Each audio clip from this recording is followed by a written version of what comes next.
Hey, it's Scott. Welcome to my channel, Sam Marcus Makes. I wanted to start a new series about cookbooks. I absolutely love cookbooks. I collect them. I have so many cookbooks and I wanted to share. I will also start reviewing cookbooks more on the short side. Today I want to start this one with one of my favorite cookbooks. This is 101 Asian Dishes You Need to Cook Before You Die. A complete review, but short, will be on my channel. It's actually already on my channel when this video comes out, so stay tuned for this. So the first one I'm gonna cook is a new one to me.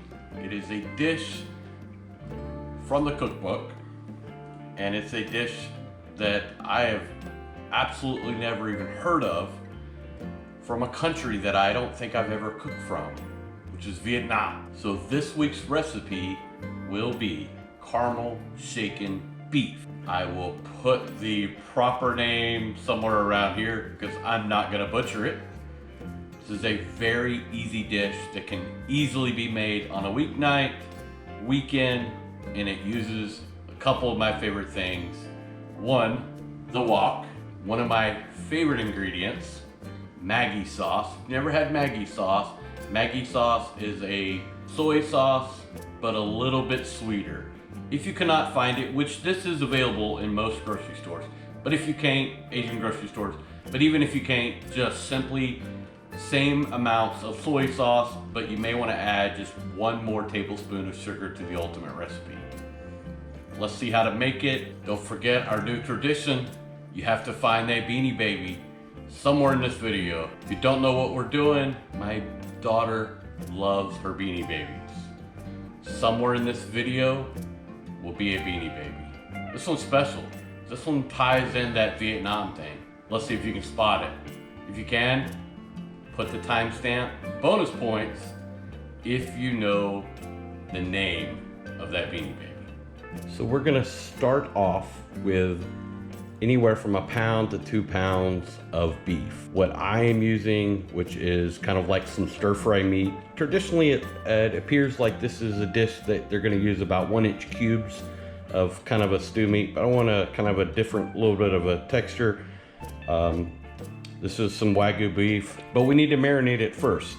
So I'm gonna add 5 cloves of garlic, 2 tablespoons of Maggi's. We will add 1 tablespoon of fish sauce and 3 tablespoons of sugar. So you just want to mix this all around so it'll marinate. Once you've got it good and mixed up, we're gonna refrigerate this for at least 30 minutes. Let all those ingredients get to know each other. You do want to prep your other ingredients.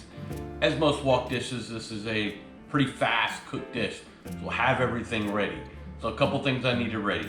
I need a little bit of oil to cook the beef in, so I'll use the squirt bottle. You also need about 2 tablespoons of butter, and traditionally, you're gonna plate this with a bed of watercress, and we'll sprinkle around some tomatoes. Very traditional. So I fanned out my watercress, put a couple tomatoes out. The other thing you want to do is another 5 cloves of garlic. And then you want to set your wok station up. Get the pan heated. Once it starts to lightly smoke, definitely add your oil. Have all your ingredients ready to go. You could definitely do this in a regular skillet. The key with this is to shake. That's why it's called shaking beef. So we're gonna kind of constantly move. Time to start cooking. We're just now starting to see that light smoke. I don't know how much that shows on camera. We're gonna put about a tablespoon of oil. And again, we need to let that oil come up to temp as well. And I will circle so I can get my wok good and oiled up. So once that oil is good and piping hot, pan is piping hot, we wanna go ahead and add the beef. Now, I am gonna add all of this in there, even the juices. That's gonna make a great sauce. Now that it's hot, I'm gonna get it in and very quickly start moving this around. So we're gonna cook this anywhere from 3 to 6 minutes, all depending on the size of your meat. If you're doing good cubes, it may take a little bit longer. This thinner meat is not gonna take near as long. All right, so once it's cooked there for just another 30 seconds a minute, I wanna keep it kind of moving around. This is where I need to start moving. You do not want it to burn. Once that marinade is really hot, because remember, it was cold. Once it starts to get really hot, it's going to start to want to burn. Definitely you have to cook this high heat. After this is cooked for a minute, 2 minutes, we want to add the garlic. That's 5 more cloves, so for a total of 10 cloves.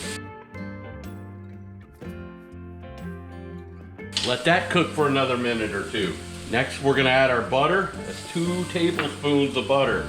We want that to melt. It's gonna really add excellent texture and creaminess to our sauce. This is absolutely done. We're gonna turn off the heat. Gonna plate it up. So I have my bed of watercress, and I'm just gonna pour this right on top. Make sure you get all that yummy garlic. We want to get those tomatoes back on there. Save the little watercress for a little pop of color.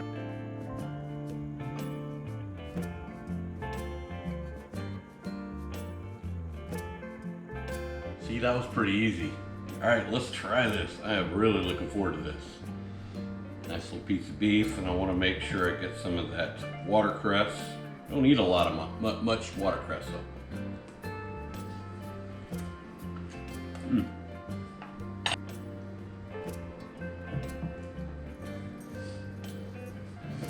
Have a nice loaf of French bread that I cut off a slice. I'm gonna use that to dip down and get some sauce. Almost kind of make a quick little sandwich. That sauce is where it's at. Well, I hope you enjoyed watching this video. I know I sure enjoyed making it. I will put a link to this book down in the description if you want it, but I'm making no money off of it. You can easily find it almost every bookstore, Amazon, relatively cheap. But I'll definitely put a link down.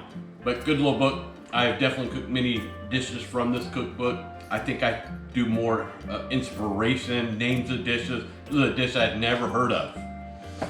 And it's now a simple, easy dish that I can make almost any night. So I love adding these international dishes and bringing them and sharing them with y'all and my family. Well, hope you enjoyed watching this video.